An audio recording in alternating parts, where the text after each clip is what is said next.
तुम्हारी डेली पर कदम भी नहीं रखेंगे। आज भगवान धमकी देते हैं,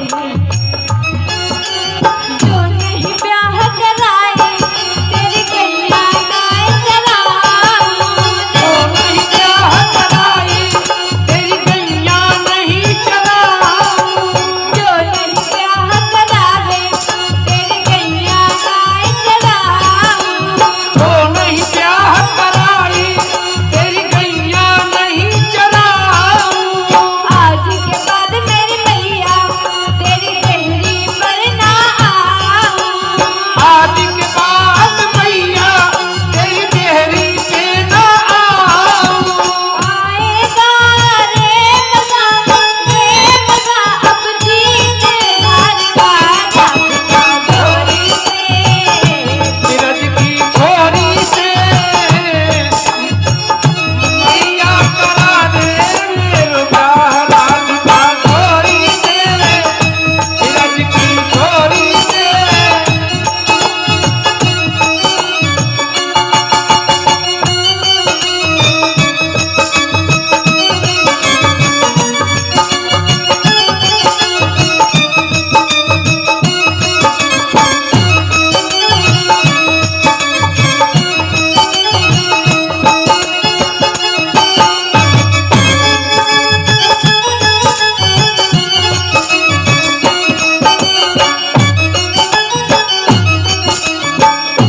अब तो महाराज जैसे ही इतनी धमकी दी तो मैया को थोड़ा सा क्रोध आ जाता है। मैया को क्रोध आ गया, लाला को आंखें दिखाई तो लाला विचार करता है कि ऐसे काम जहाँ पर बनेगा वहाँ पर अगर हम धमकी देंगे तो काम हमारा बिगड़ जाएगा। तो आज मैया को बड़ा ही मक्खन लगा रहे भगवान, और मक्खन लगा कर कहते क्या है,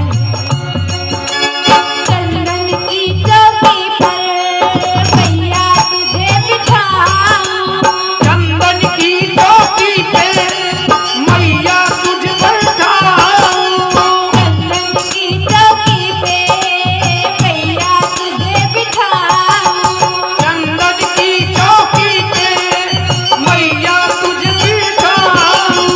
अपनी राधिका गोरी से चरण तेरे दबवाऊं, अपनी राधिका गोरी से चरण तेरे दबवाऊं, भोजन में बनवाऊंगा 56 प्रकार के राधिका गोरी से, गोरी से। राधिका गोरी से, नीरज की छोरी से मैया करा दे मेरो ब्याह राधिका गोरी से, नीरज की छोरी से।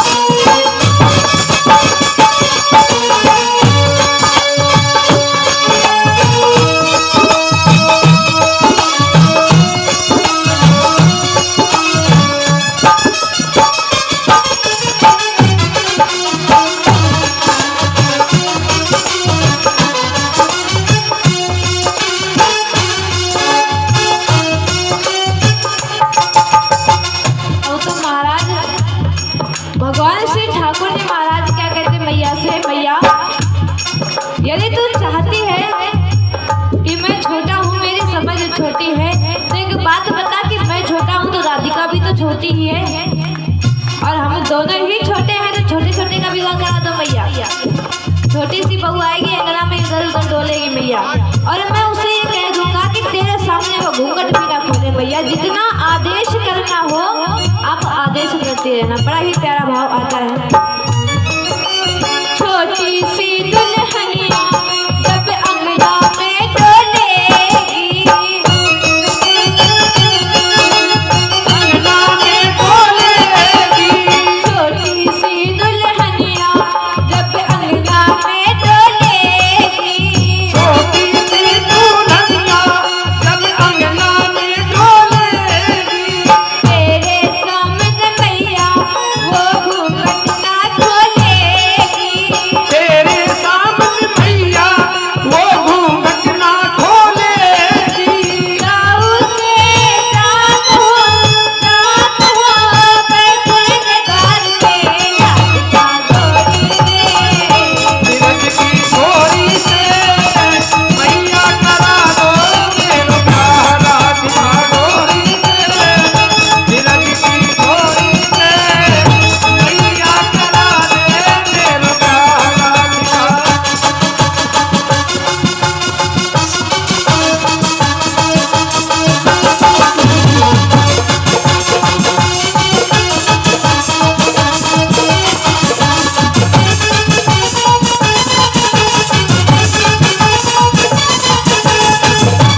बोलिए गोविंद भगवान की, बोलिए राधा रानी सरकार की।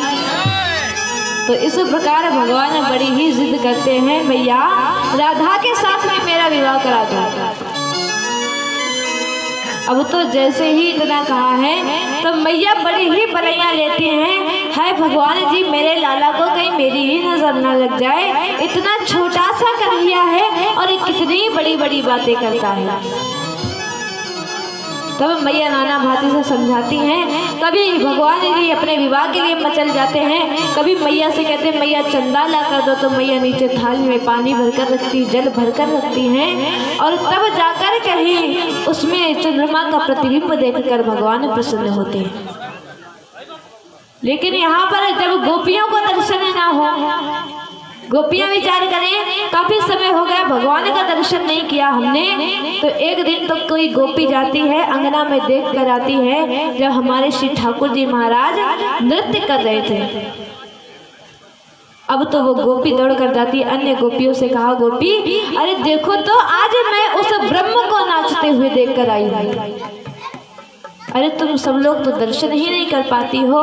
तो एक दिन तो भगवान विचार करते हैं, क्योंकि भगवान तो सर्व अंतर्यामी हैं, सबके हृदय की बात भगवान जानते हैं। तो जब भगवान सबके हृदय की बात जानने वाले हैं, भगवान ने विचार किया ये गोपियां हमारा दर्शन करना चाहती हैं, अपने मित्रों को एकत्रित करते हैं और मित्रों से कहते हैं कि चलो बहुत दिन से कोई क्रीड़ा नहीं की है, चलो एक क्रीड़ा की जाए। क्रीड़ा कौन सी की जाए? तो यहाँ पर मित्रों से कहा हम प्रत्येक घर में जाएंगे और जाकर माखन की चोरी करेंगे। अब तो महाराज जैसे ही नाम आया माखन की चोरी, तो जितने भी मित्र थे वो कहते हैं कन्हैया तुम्हारा दिमाग तो सही है, तुम्हारे यहाँ पर इतनी लाख गौएं हैं और कहीं पर किसी ने पकड़ लिया तो हमारे तो बड़ी बदनामी हो जाएगी। क्या कहेंगे सभी लोग कि नंदजू को छोरा इतनी लाख गौएं उसके यहाँ पर और घर घर जाकर चोरी करता है, और चोरी भी किसकी? माखन की चोरी। क्या तेरे घर में खाने पीने की कमी हो गई है क्या कन्हैया? श्री ठाकुर जी महाराज मुस्कुरा कर कहते अरे मैं अपने लिए थोड़ी ना कह रहा हूँ कि चोरी करनी है। अरे मधुमंगल को देखो, मनसुखा को देखो, बेचारे कैसे सूखे साके लकड़ी की तरह है। इनकी मैया कुछ खाने के लिए नहीं देती इन्हें, जितना भी माखन होता है ले जाकर मथुरा में बेच देती है। मैं कोई अपने लिए नहीं कह रहा हूँ। अरे अपने यहाँ पर जब कोई वस्तु होती है खाने के लिए तो पहले स्वयं के बालकों को तो खिलाओ। स्वयं के यहाँ पर जब वस्तु हो रही है, पर्याप्त भोजन प्राप्त होने के लिए है, लेकिन फिर भी भोजन दिया ना जाए तो ऐसे ना सही तो चोरी करके ही सही। अपने लिए नहीं कह रहा हूँ मैं। अब तो महाराज जैसे इतना देखा तो और मित्र कहते बात तो तेरी सही है कन्हैया, सच में ये बिल्कुल सूखे साखे जैसे लकड़ी है, अगर फूंक मार दो तो ये उड़ जाए। तो अब क्या किया जाए? तो महाराज अब किया क्या जाए? भगवान श्री कृष्ण जी कहते, ठाकुर जी महाराज कहते हैं ऐसा काम करो, पहले अपने अपने घर में थोड़ी सी प्रैक्टिस कर ली जाए कि हम चोरी में निपुण हो जाएं, तभी जाकर कहीं और चोरी करें। यदि हम निपुण ही ना हो चोरी में और कहीं पकड़ गए तो यहाँ पर तो हमारी बड़ी बदनामी होगी।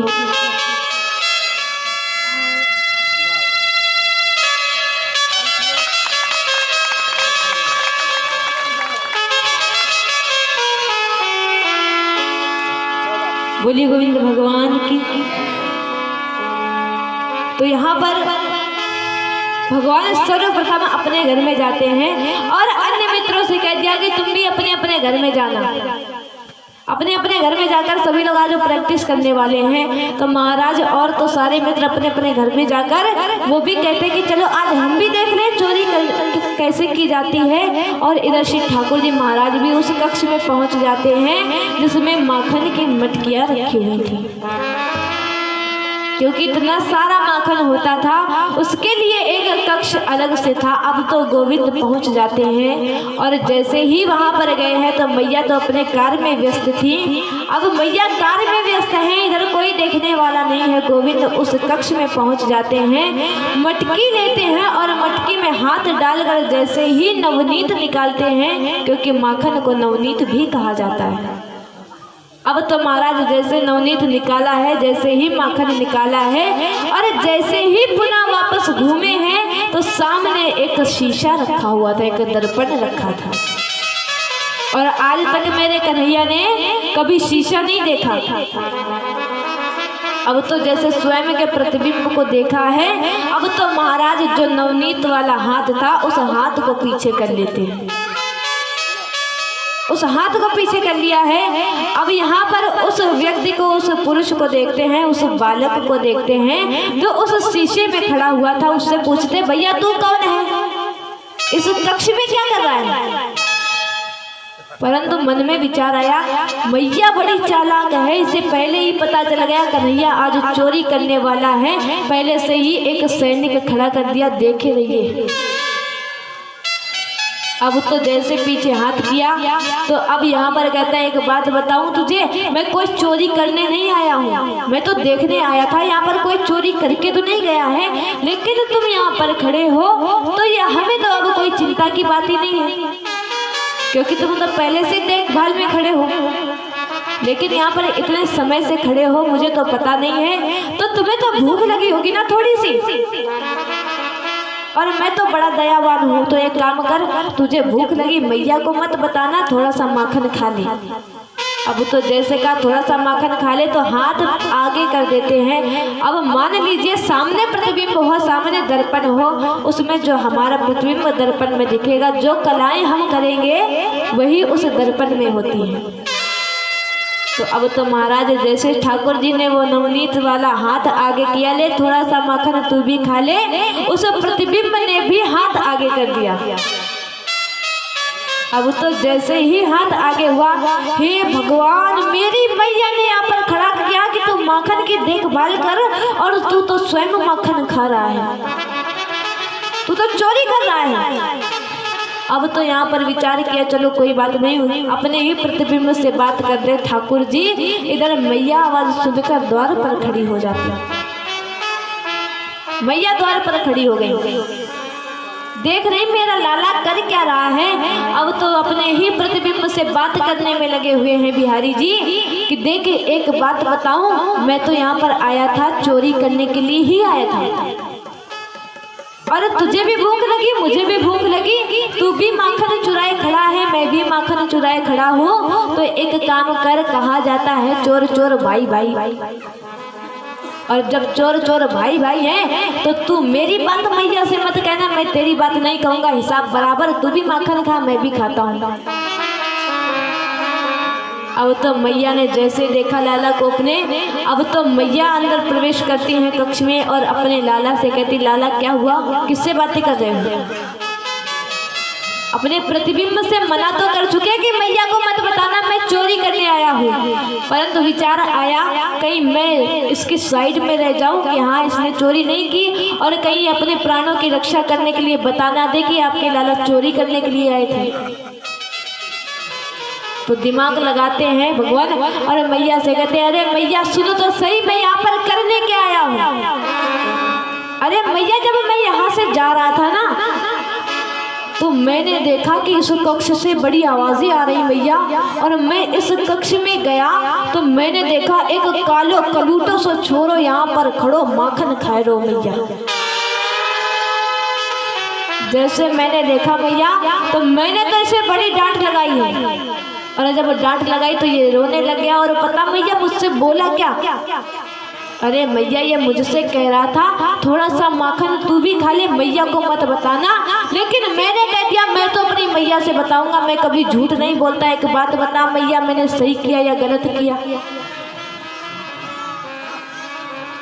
अब तो मैया जैसे सुनती अपने लाला को अपनी गोद में लेकर उस शीशे के सामने जाती है और कहती है, लाला तूने अपने स्वरूप को तो कभी नहीं देखा, लेकिन अपनी मैया को तो तुम रोज देखते हो।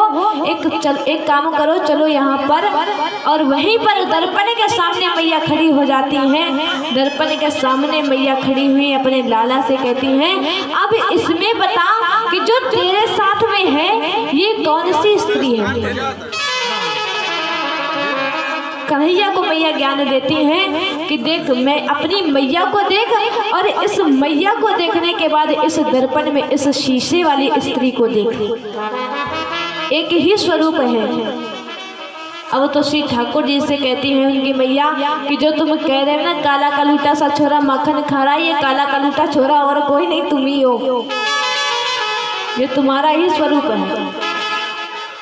तो इस प्रकार जब प्रातःकालीन बेला होती है, अब तो सारे मित्र एकत्रित होते हैं कि भैया बताओ, तुमने चोरी की, तुमने चोरी की, तुमने चोरी की। अब तो सारे लोग जब मित्र एकत्रित हो गए, सबसे पहले तो एक मित्र कहता है, कन्हैया आज तुमने कह दिया कि तुमने चोरी की या नहीं की, आज के बाद कभी मत कह देना। वो पिटाई लगी है हमारे घर पे, अभी तक कन्हैया दर्द हो रहा है। कोई मित्र कहता है, कन्हैया हमें तो माखन मिला ही नहीं। लेकिन जब इनकी बारी आई, इनसे पूछा गया, कन्हैया तुम्हें बताओ तुमने चोरी की, तुम तो नहीं पकड़े गए। तो अब जो हुआ वो तो मैया जाने, कन्हैया जाने। तो अब यहाँ पर ठाकुर जी कहते हैं, हम कभी पकड़े भी गए किसी काम में? हम तो चोरी कर लिए और कोई जान भी नहीं पाया। कभी कभी ऐसा होता, गोपियों के घर में जाकर चोरी करते हैं। तो एक दिन तो जब 4-5 दिन हो गए, दर्शन नहीं हुए गोपियों को, गोपियां बड़ा चिंता करती हैं, हमारे बिहारी के दर्शन नहीं हो रहे, अब क्या किया जाए। तो यहाँ पर नई नई जो बहुएं होती हैं, तो जो उनकी सासू मैया होती है, वो तो कभी कभी दर्शन कर भी आती हैं लाला का। अब नई बहू कैसे जाए? तो नई बहू आपस में ही बात करती, चर्चा करती हैं और कहा, एक काम करो, कुछ दिन ऐसे निकालो कि जब सारे सासू माँ सबकी जाएं मंदिर पूजन करने के लिए, तब जाकर हम सभी अपने अपने घर की मटकियाँ तोड़ दें, कोई माखन फैला ले, और केवल एक ही बात आए मुख पर कि वह नंद के लाला आए थे, वो सब करके गए हैं, और तब शिकायत के बहाने जाएंगे।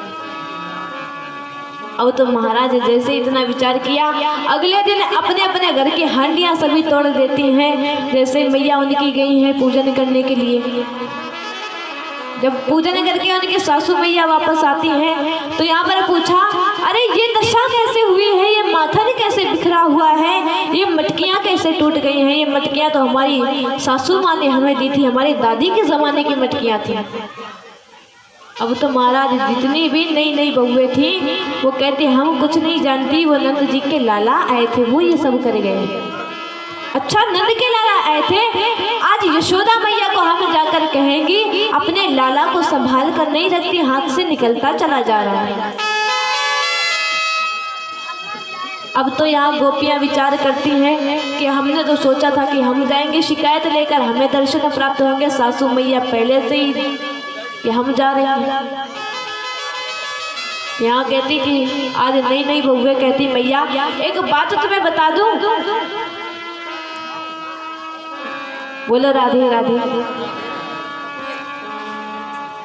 तो आज गोपियाँ कहती हैं, मैया एक बात बताऊं, यशोदा मैया अपने लाला की शिकायत तो सुन लेंगी, लेकिन कभी ये नहीं कहेंगी कि इनका लाला गलत है। और आपका तो ये समय है जिस समय में वो आए थे, नित्य प्रतिदिन आप मंदिर जाती हो, वो आपसे कहेंगी तुम यहाँ पर थी, तुमने मेरे लाला को देखा, तुम तो इस समय मंदिर में होती हो, फिर तुम ये कैसे कह सकती हो कि लाला ही आया था, कोई और भी तो आ सकते हैं। अब तो सबकी सासू माँ कहती कि तुम तो यहाँ पर थी, हम नहीं थी, एक काम करो, आज तुम शिकायत लेकर जाओ। आज प्रत्येक गोपी बड़ी प्रसन्न होकर जाती है वहाँ पर कि आज हम अपने स्वामी का, अपने ठाकुर का दर्शन करेंगे। महाराज जैसे यशोदा मैया देखती हैं कि द्वार पर हमारे गोपियों की भीड़ आती चली जा रही है, विचार किया है यशोदा मैया ने, आज कोई हमने आयोजन तो रखा नहीं, कोई उत्सव तो है नहीं, अचानक से कैसे आ रही हैं। तो यहाँ पर जितनी भी गोपियाँ आती हैं तो प्रयोजन पूछती मैया कि कहो अचानक से कैसे आना हुआ। यहाँ पर एक एक गोपी विचार करती है, आदि जो हमें शिकायत लेकर आई हैं वो तो सही है, आदि जो लेकर आई हैं वो तो मनगढ़ंत है। कहीं यशोदा मैया को पता चल गया तो घर में शिकायत न पहुंच जाए, तो सासू मैया कहें कि तुम ज्यादा बिगड़ गई, चलो अपने मायके जाओ। अब तो यहाँ पर एक गोपी कहती मैया आज हम कोई उत्सव में नहीं आई हैं, कोई आयोजन में नहीं आई हैं, आज हम आपके लाला की शिकायत लेकर आई हैं। यशोदा मैया जैसे सुनती मेरे लाला की शिकायत, मेरे लाला ने क्या किया है? मैया क्या बताएं, तुम्हारे लाला जाकर हमारे यहाँ की जितनी भी पुरानी पुरानी मटकियां थी उन मटकियों को तोड़कर आ गए। यशोदा मैया कहती मेरा लाला? हाँ मैया तुम्हारा लाला। तो मेरे लाला ने मटकियां तोड़ दी और तुम सब लोग यहाँ